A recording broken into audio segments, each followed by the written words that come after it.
After deciding to rewatch the Star Wars movies again, I've been trying to pay close attention to all the little details I've missed.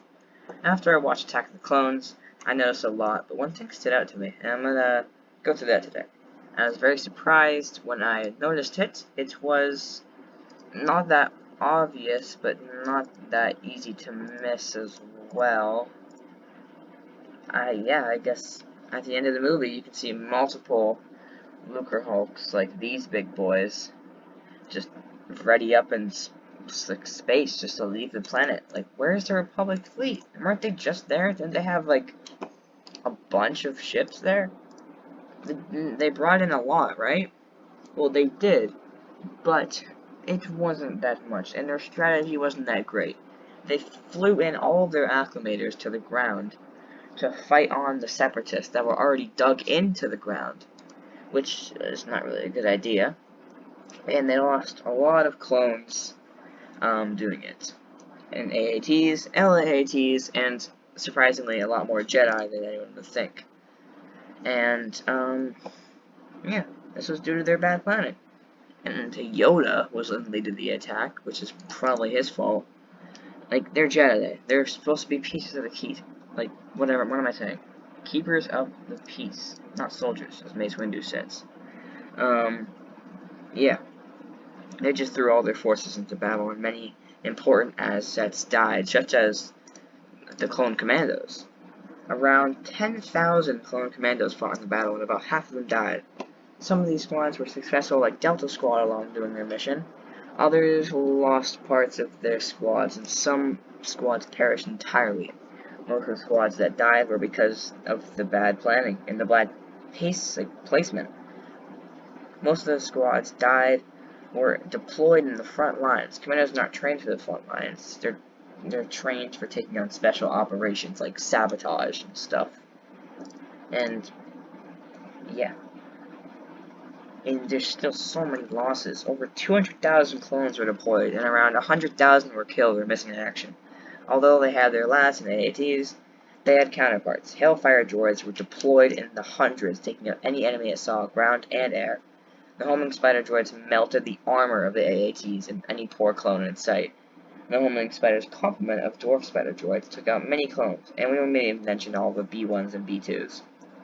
Although it's said that the Republic won the first battle of geonosis, I actually disagree. I think no one won. The Clone War had started, and the Republic had lost many clones in the fight, but they did have a quick replacement, because a million more were on the way.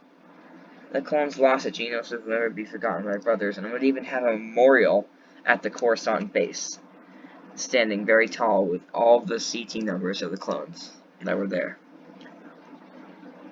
The Separatists lost basically all droids deployed. The only ones that would survive are the ones that got on the Lucre Hulks or any other transport ship, or the hard cells of the core ships. The Separatists lost their new factory and all the supplies and bases, but that wouldn't stand under Republic control for long because the Geonosians, as we all know, are very annoying. And they're gross. Very gross. After the war had started, the Republic needed a better ship than the Acclimator because the core ships that had escaped had gone to get stronger turret emplacements and had been loaded with hundreds of thousands of droids, tanks, and fighters.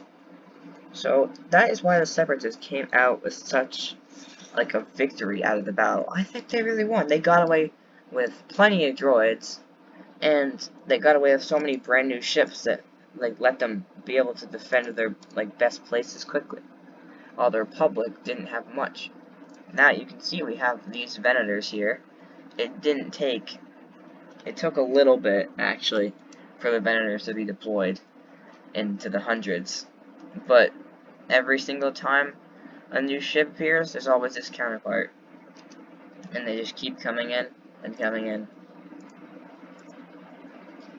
So that's why the Separatists came out of the battle being victorious. And that's why the Republic came out of the battle being victorious.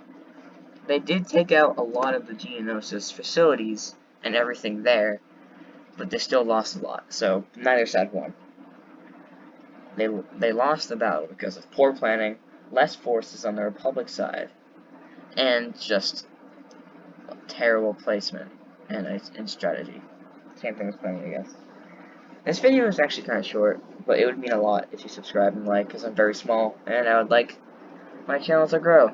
So, yeah, thanks for watching.